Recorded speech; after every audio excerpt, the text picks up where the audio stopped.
Dear friends, welcome back.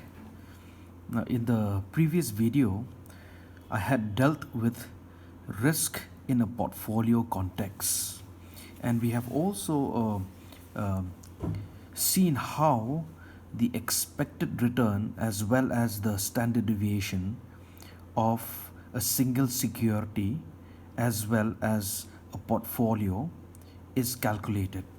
Now, in this video, we are going to look at the concept of beta, BETA, and how to calculate beta. But before we do that, we will have to understand the concept of diversifiable and non-diversifiable risk. Now, what happens when more and more securities are added to a portfolio? If you were an investor and you had a huge sum of money, and as a rational investor, you've decided not to put all your eggs in one basket. In other words, you've decided to invest your money in a number of securities. Now, when you do that, you are building up your portfolio. And empirical studies have suggested that the bulk of the benefit from diversification in the form of risk reduction can be achieved by forming a portfolio of 10 to 15 securities. Thereafter, the gains from diversification are negligible or even nil. So that means there is a limit to the number of securities that you can invest in order for you to mitigate risk and reap the benefits in the form of returns. So let's look at this concept of diversifiable or non-diversifiable risk. Now, what is non-diversifiable risk? Also known as unsystematic risk or non-market risk. Diversifiable or unsystematic or non-market risk of a security stems from specific factors like emergence of a new competitor, plant breakdown, lawsuit, non-availability of raw material, etc.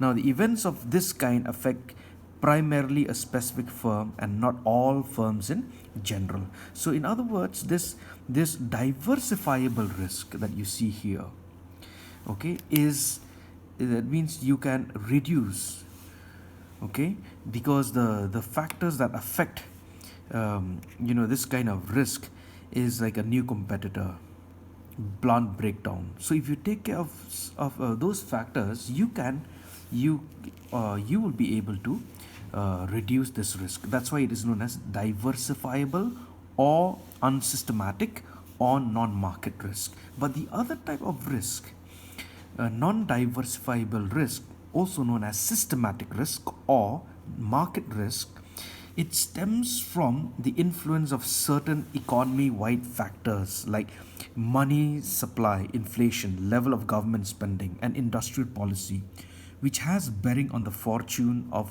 almost every firm. Since these factors affect returns on all firms, investors cannot avoid the risk arising from them, however diversified their portfolios may be. So, this non diversifiable risk or systematic risk or market risk is something which you cannot diversify because these factors, like for example, like money supply, inflation, it affects all the firms, all the companies, every industry.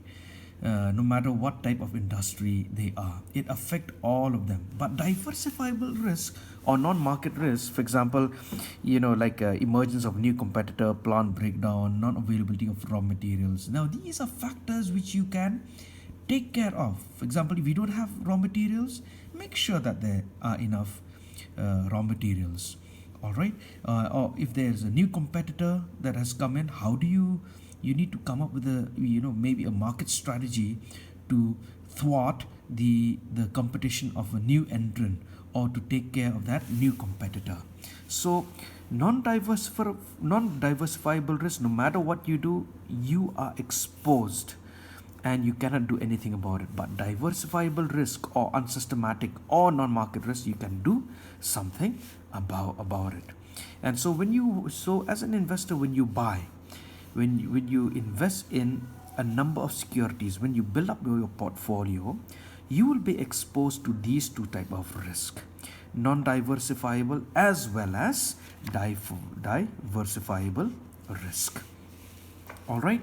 Now, as a rational investor, when you hold a number of portfolios, okay, uh, you can, to a certain extent, you can eliminate that that portion of diversifiable risk, but the non-diversifiable risk or systematic risk, you cannot do anything. You have to just respond to it. You cannot, you cannot do anything about it. So now, do all securities have the same degree of non-diversifiable risk? No. All securities do not have the same degree of non-diversifiable risk, because the magnitude of influence of economy-wide factors tend to vary from one firm to the other. Like I said, every firm is exposed to economy-wide factors like inflation and so on. But the amount of exposure, the degree of exposure, may be more or less different.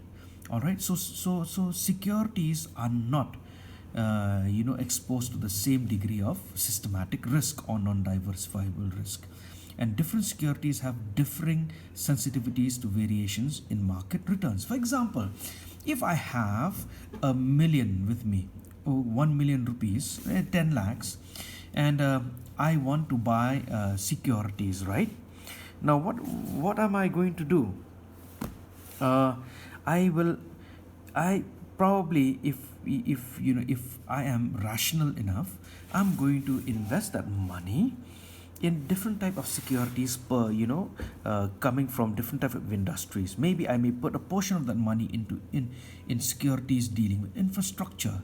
A part of it, part of that money maybe will go towards securities that fall in, let's say, IT sector. Another part of the money I may invest in, let's say, FMCG sector and so on. And if I do that, I am, my investment, my total investment is affected by different type and varying degrees of risk. It's not the same. For example, if you look at here, okay, if you look at this graph here, you have three types of securities.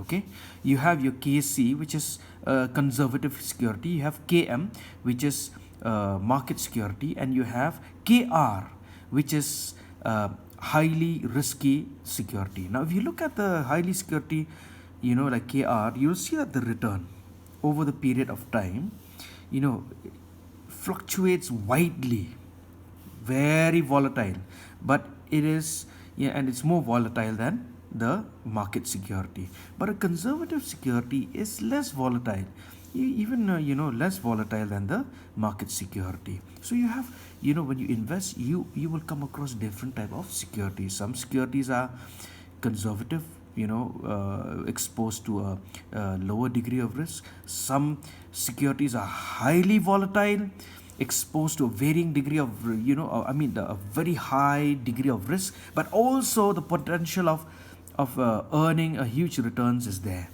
So this is what do you call, this market security, okay, is not as volatile as KR, but at the same time it is not as conservative. Okay, the volatility is higher than KC. So so this is, so these are the different type of risk that the different securities are being exposed to. And I said that, that whenever you measure risk, okay, we will be more concerned with that systematic risk, with the non-diversifiable risk, which we cannot do anything about. All right, so that's why, when we calculate beta, basically we are calculating, when we compute beta, basically we are computing the non-diversifiable risk or systematic risk. All right, when we are measuring beta. All right, And how is non-diversifiable risk measured? It is generally measured by beta. Though not perfect, beta represents the most widely accepted measure of the extent to which the return on a financial asset fluctuates with the return on the market portfolio. By definition, the beta for the market portfolio, beta M, is 1. A security which has a beta of say 1.5 experience greater fluctuations than the market portfolio. More precisely, if the return on market portfolio is expected to increase by 10%, the return on the security with a beta of 1.5 is expected to increase by 15%.